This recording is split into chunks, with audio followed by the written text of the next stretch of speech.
Aloha Tatum. We just went through everything and you've got your little round. We're going to make a ball. Right now, your round or your first row, which is in your round, has 6 stitches. So I'm just going to count them for you. 1, 2, 3, 4, 5, 6. We want to make a ball, so we want to add more stitches. And I just showed you how to increase your stitches as well. So first thing we're going to do, some people like to add a stitch. Sometimes I find that just gets in the way, so sometimes I just don't add a stitch.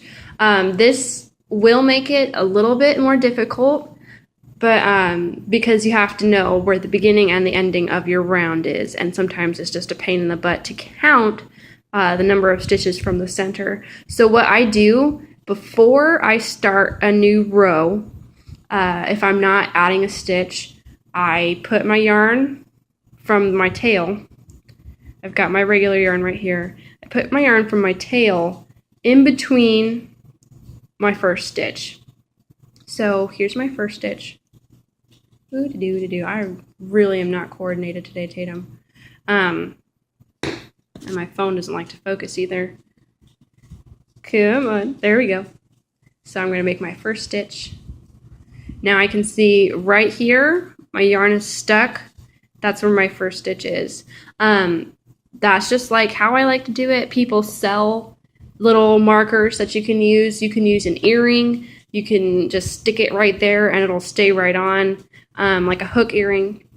But this is just the easiest thing for me. I'm just going to go around so you can see what it looks like without increasing anything or decreasing anything. So that's number 2 stitch. And it's a lot easier to use that yarn as your marker instead of counting the number of stitches you have, which when you're up to like 50 stitches, you really don't want to count that.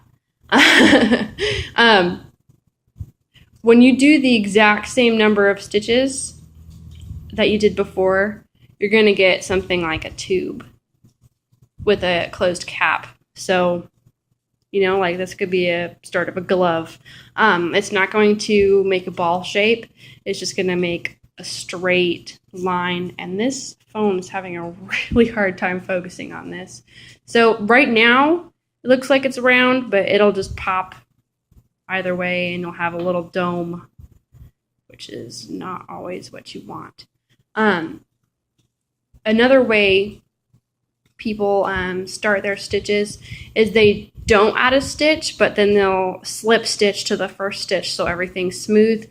If you keep track of where your stitches are, you don't need to do that. You can just go as you want, and you'll know where everything is, and everything should be smooth, and you won't have to worry about anything. But to get started making a ball, the first thing you're going to do is you're going to double every single stitch. So you're going to increase the stitches by 1.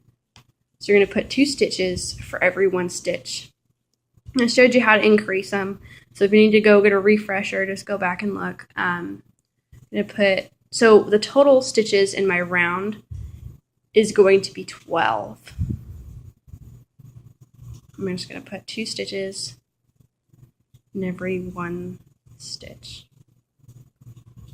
Hopefully you can see what I'm doing. If you lose count, don't worry. Just go back and you'll see the difference. If you see there's just 1 and then this one has a little bit of a bigger hole because it has 2. Some patterns will call for you to increase it by 3. Don't worry about that. You just add another stitch. And then here's our last 2. There we go. As you can see, my little yarn is marking exactly where I need to stop. So some people like to, make it a perfect circle right there. But you really don't have to. You can if you want to.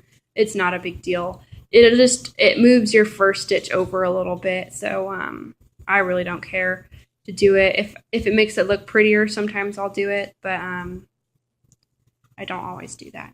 The next thing you do is what I do is I flip the yarn to the back side now, so I can find my first stitch again.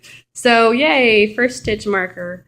The next thing you do, a lot of people with balls of yarn and stuff like that, or balls or hats, is they increase once, so they add 2 stitches once, and then they do a single stitch. And they'll do that all the way around the ball. So they'll do 2 stitches in one, and then 1 stitch. That's a fine way to do it. You'll have 18 stitches at the end. But I find that if you're making a hat, you'll have a little bit of a bump on top, and I don't like things not to look perfect. So what I usually do for my second round is I increase it again, so there's 24 stitches. It just makes it a little bit smoother. Not always with a ball, but just with like hats or something like that, especially baby hats, because they have such flat heads, as on top. That's just what I do. So there's the beginning of our ball. I think I should probably cut this off and make 2 videos so you'll be able to watch everything. Sorry I babble so much, but I guess it's a little bit important for you to know some of these tricks because it'll make it a little bit easier for you.